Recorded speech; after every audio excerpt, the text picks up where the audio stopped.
Hey friends, if you encounter this error, Valorant Vanguard Anti cheat has encountered an error, then please watch this video now.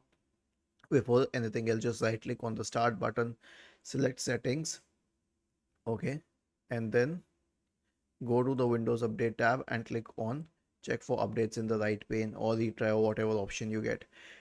After this, we have to check for Valorant system requirements. So I will search for Valorant system requirements.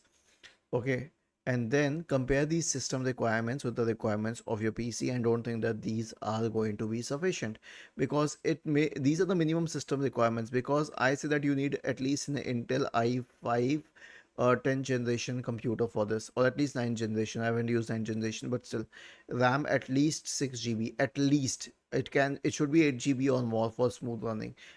These are the minimum requirements. And then the video card, I would say, uh, even the ones, I mean, I would say that go for the RTX 3000 series or anything above that.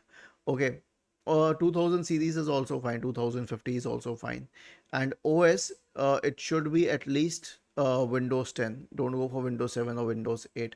And then obviously it requires TPM and secure boot. If you don't have it, then you will obviously face this error. And then there is one last thing that you have to do. This can be the deal breaker here. So search for services in the Windows search bar and go to services. Now you can scroll down to the VGC service, right click on it, and then you can select properties, then select automatic, then click on apply, then click on start. It will need a while to start the VGC service. Without this, you will definitely get this error.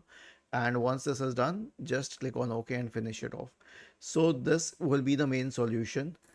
Was this helpful? If yes, then please subscribe to the channel. If not, then let us know in the comment section of the video on how we could help you further. Thank you for watching this video and have a nice day.